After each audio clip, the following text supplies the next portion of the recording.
Allez, une petite vidéo, histoire d'occuper le temps. J'ai du temps, c'est fou. Alors, petite vidéo donc sur, en fait, l'effet de prophétie qui ne cesse d'enfler sur Internet. On va dire tous nos amis qui font des vidéos. Alors, c'est plein de vidéos. Hein, il y a beaucoup. Alors, on a même petite remarque, on a même le Vatican qui semblerait fait des vidéos, le pape nous fait des petites vidéos pour expliquer par exemple que l'antéchrist, ça y est, il est déjà là. Bon, c'est terrible. En fait, bon, je vois pas ce qui les affole, l'antéchrist, c'est l'un des leurs. Donc bon, je sais pas, ils sont bizarres quand même. Donc ils vont commencer, enfin ils continuent d'essayer de préserver l'apparence, qui sont du bon côté. Bon, à savoir, hein, ça marche peut-être.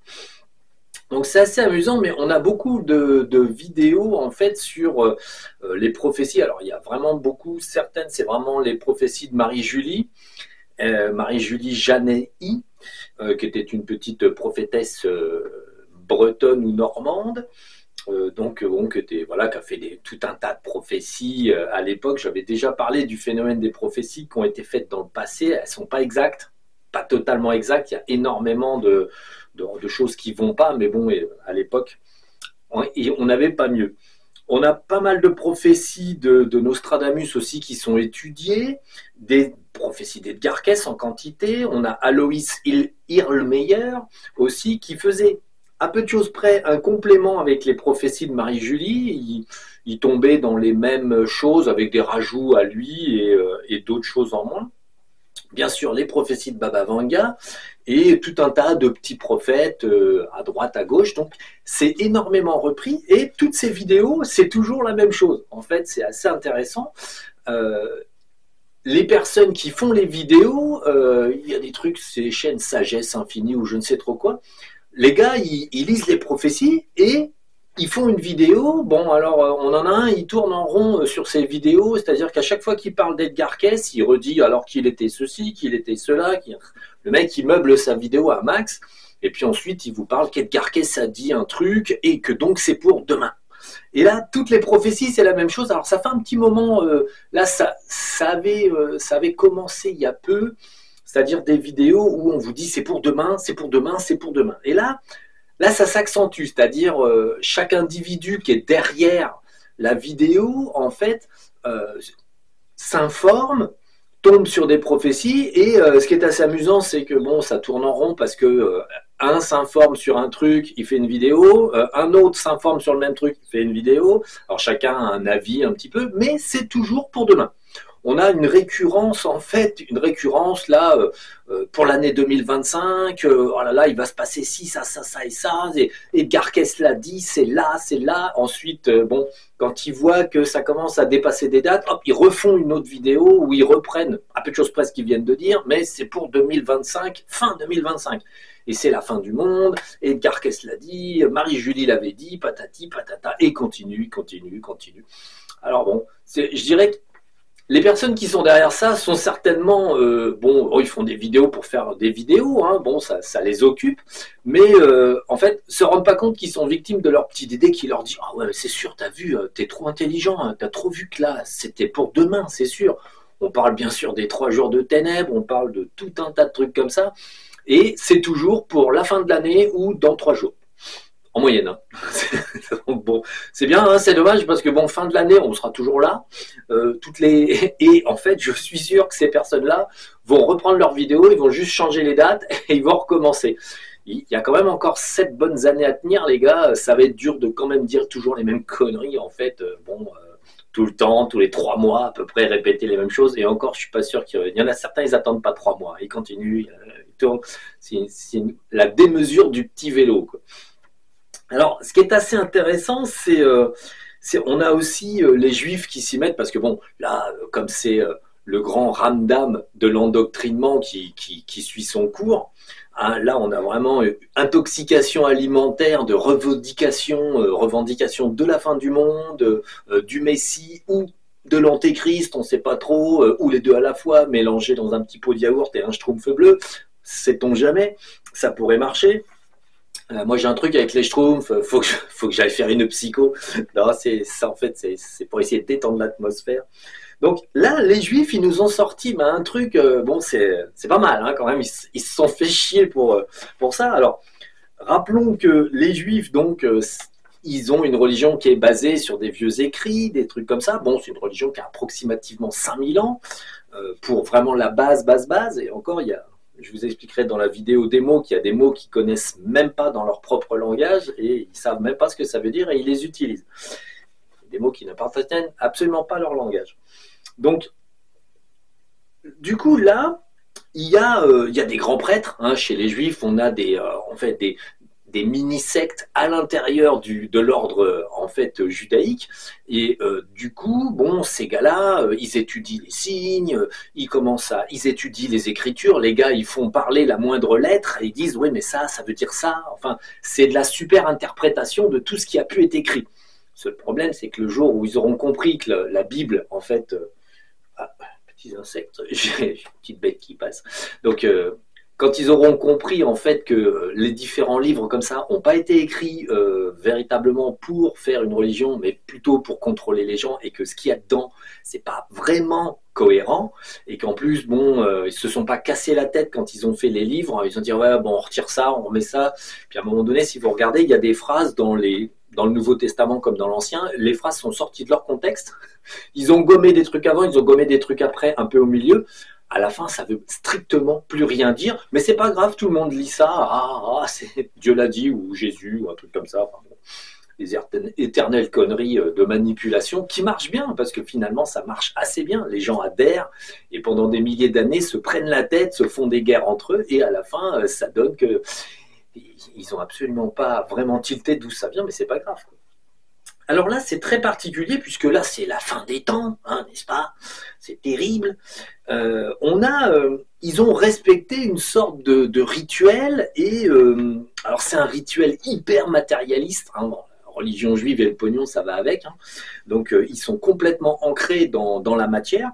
Donc ils ont, d'après des grands prêtres, une prophétie de Daniel qui a 2000 ans. C'est terrible.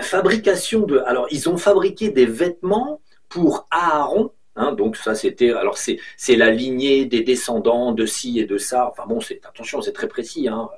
Et ce qui est amusant, c'est qu'en fait, ils ont essayé de prouver qu'un tel gars d'aujourd'hui est directement le descendant génétique de Aaron ou de je sais trop quoi.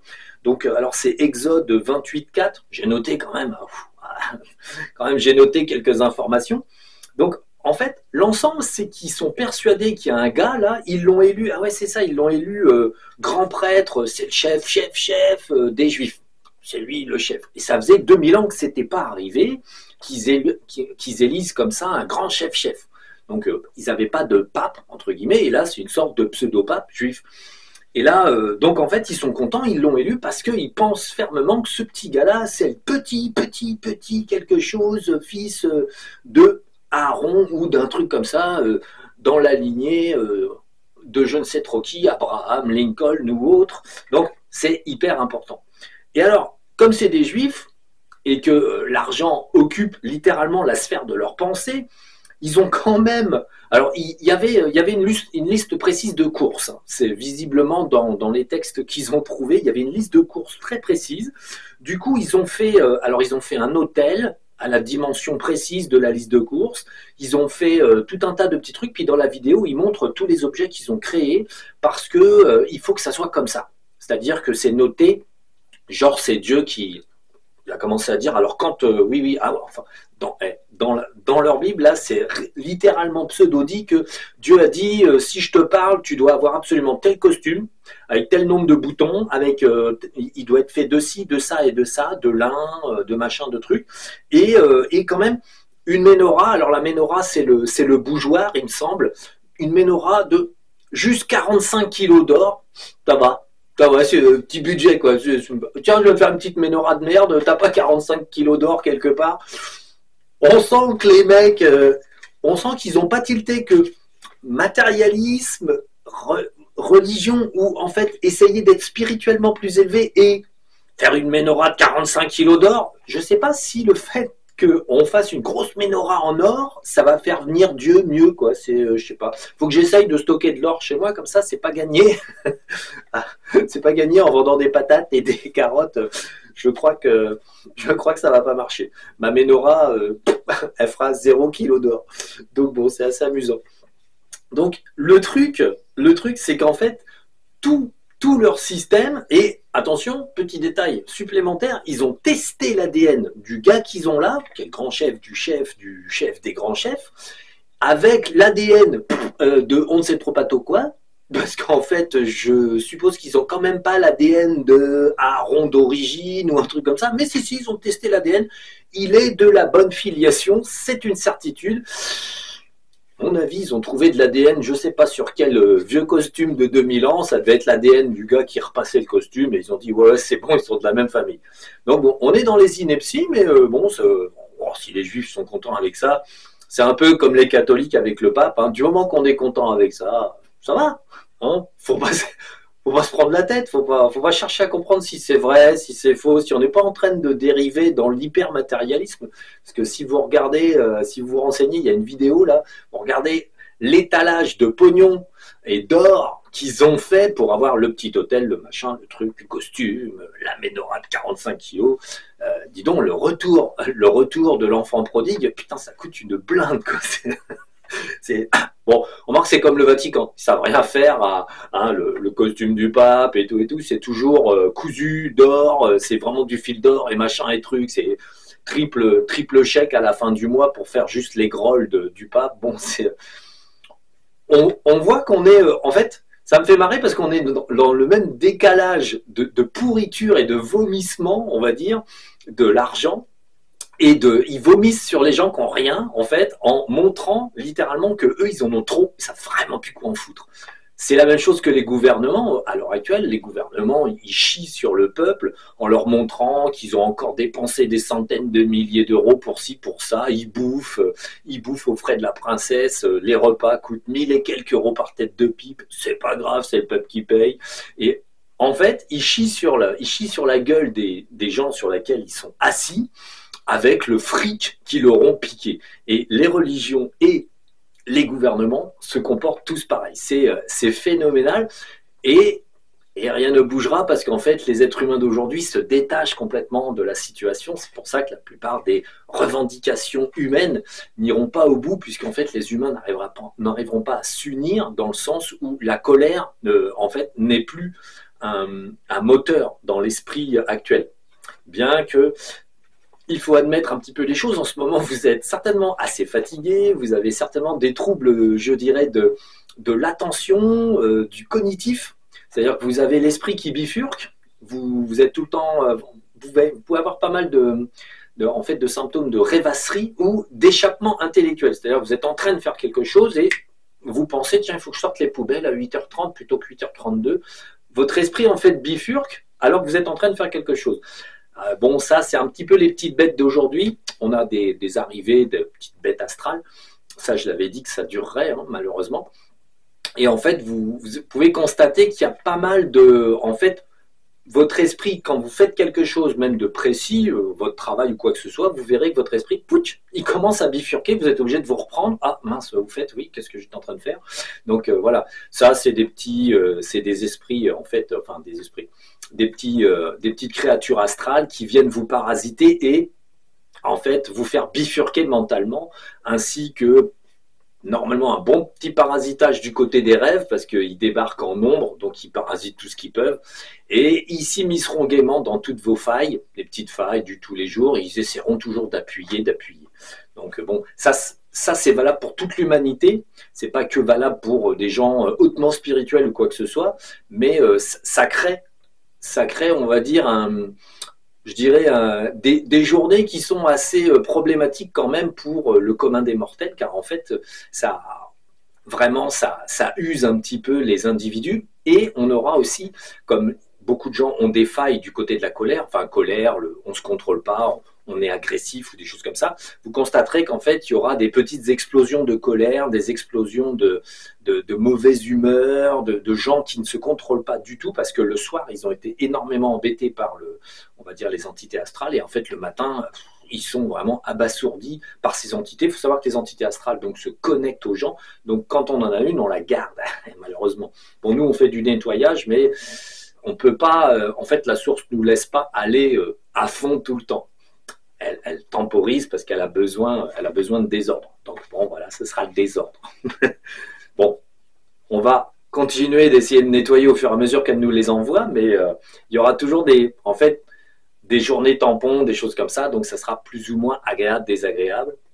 Vous constaterez peut-être qu'en ce moment, vous avez la nuque, la tête qui vous fait un peu étau, qui vous chauffe, qui est un petit peu raide, c'est des petites douleurs qui apparaissent. Là, on a en fait, les entités astrales sont beaucoup concentrées en ce moment sur le physique aussi, donc ils vous cramponnent le physique histoire de vous embêter. Vous avez mal au genou, vous ne savez pas pourquoi. Vous avez mal au coude, vous ne savez pas pourquoi.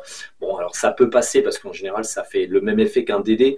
C'est-à-dire que ça s'intègre en 3-4 jours. L'entité ensuite, bon, est là et en fait un peu moins. Mais quand elle arrive, quand elle est toute fraîche, elle aime bien faire chier. En fait, c'est plus fort qu'elle. Donc voilà. On va revenir à une petite information du coup. Vous avez pu voir que M. Macron, en fait, s'est décidé à envoyer l'armée faire la guerre en Ukraine et que ça n'a pas marché. En fait, on se dit, bon, ça peut être une information qui est assez... bon, alors, c'est quand même une information qui est gravissime dans le sens où, en fait, véritablement derrière, je vais vous expliquer un petit peu leur façon de penser, puisque derrière un gouvernement, il y a les francs-maçons, surtout toute l'Europe, le monde entier, Illuminati, francs-maçons, c'est la même famille, on va dire.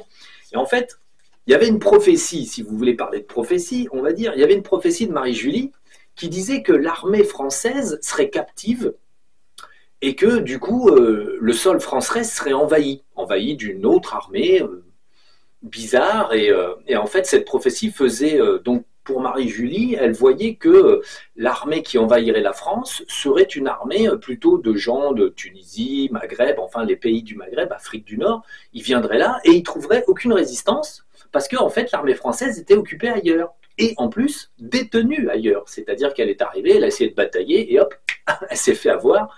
Et en fait, armée qui ne reviendrait pas ou très peu. En fait, elle précisait dans une prophétie ce petit détail-là. Et c'est pour ça que la France se trouvait complètement dénuée d'armée. De ce fait, il y avait la possibilité d'envahir en fait, la France en 2 temps, 3 mouvements. C'était pas avec 3 PO, 4 tondus et en fait des gouvernants qui sont toujours en train de créer les événements pour essayer que ça merde. Donc que ça allait faire la différence. En fait, si on revient à l'esprit de logique d'un franc-maçon, il faut essayer de suivre les prophéties. Tant qu'elles avantagent bien sûr les francs-maçons, et tant que c'est rentable pour eux, et puis que ça crée du chaos, puisqu'en fait, pour les Illuminati et compagnie, c'est du chaos que va naître l'ordre, donc il faut foutre la merde, et là, il y aura un nouvel ordre qui va naître. Donc c'est ce qu'ils essayent de faire.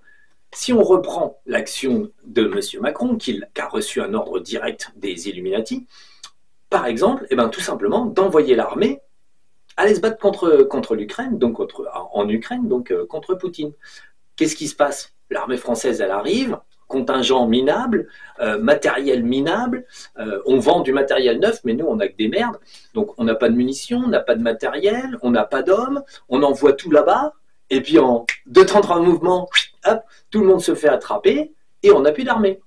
Ce faisant, les francs-maçons, en fait, essayer d'amorcer cette prophétie de façon à dégager en fait tout type de contrôle par l'armée sur le sol français, ce qui permettait à la rigueur ensuite d'appeler n'importe qui, parce que là n'importe qui dire ouais tiens en fait en France c'est libre, tu peux venir, on va pouvoir foutre le bordel.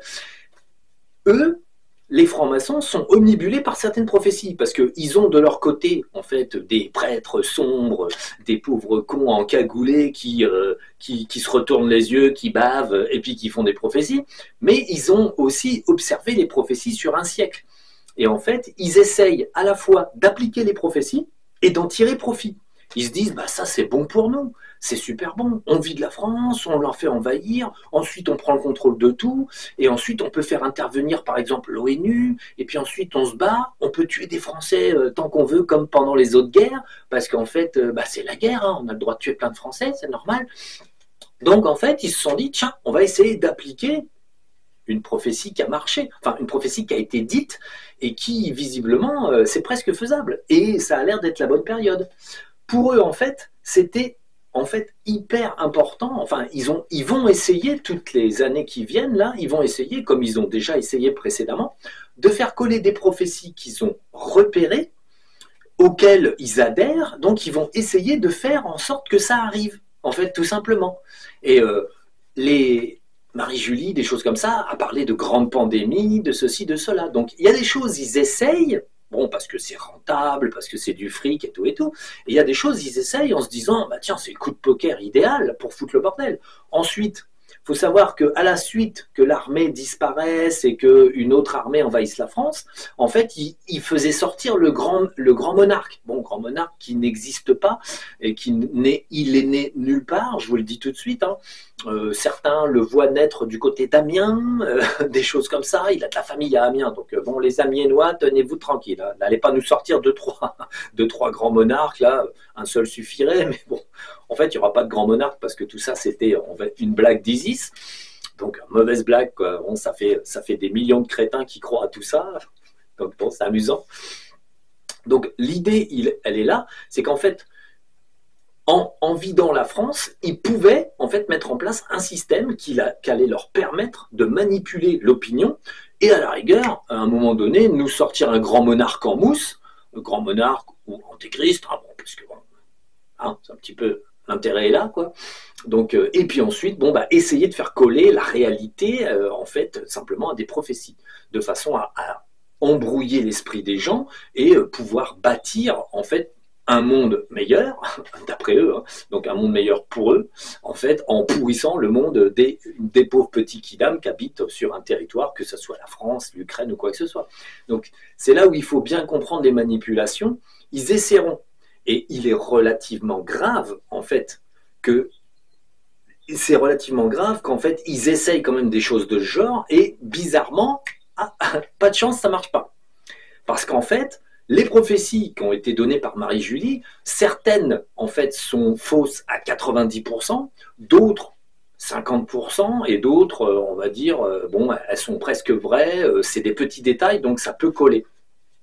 En fait, toutes les prophéties qui ont été faites à une époque où en fait la lumière n'était pas encore arrivée et du coup les changements de paradigme, entre guillemets, dans l'énergie, en fait, n'étaient pas faits, ce qui fait que la lecture des événements n'était absolument pas simple, parce qu'en fait, Isis et tous ses camarades embrouillaient complètement les choses, et que ça soit Edgar Cayce ou qui que ce soit, ils ont tous fait des prophéties avec, pour la fin des temps, certaines choses qui sont parfaitement fausses.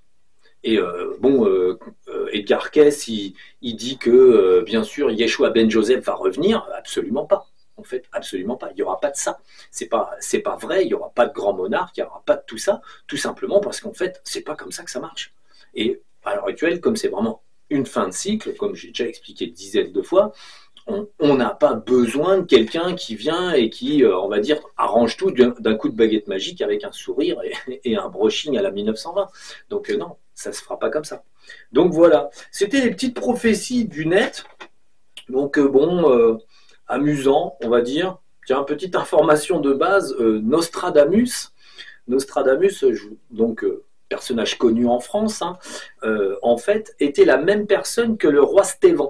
Donc le roi Stéphane, c'était une personne qui était en Bretagne-Normandie et qui faisait des petites prophéties et qui à son époque, tapait très très juste.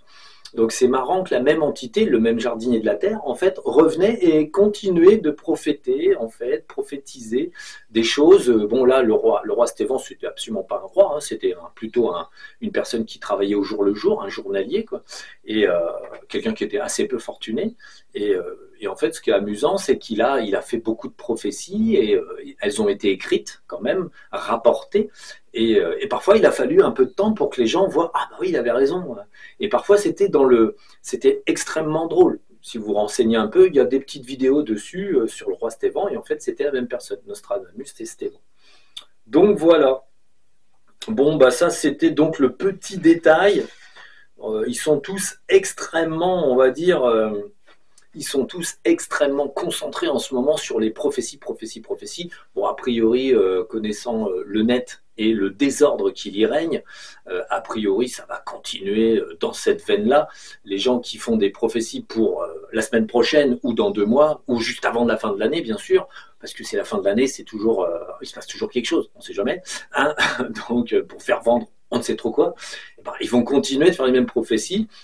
Bon, le seul problème, c'est combien de fois ils vont nous annoncer les 3 jours d'obscurité pour demain, combien de fois ils vont nous annoncer une catastrophe imminente, surtout pour demain. Bon, à un moment donné, ils auront raison, c'est ça qui est amusant, quoi. Mais bon, vers la fin, il n'y aura plus de jus, donc les prophéties, hop, ça va passer, et en fait, très peu seront, on va dire, témoins de certaines choses, parce que c'est pas comme ça que ça marchera, quoi.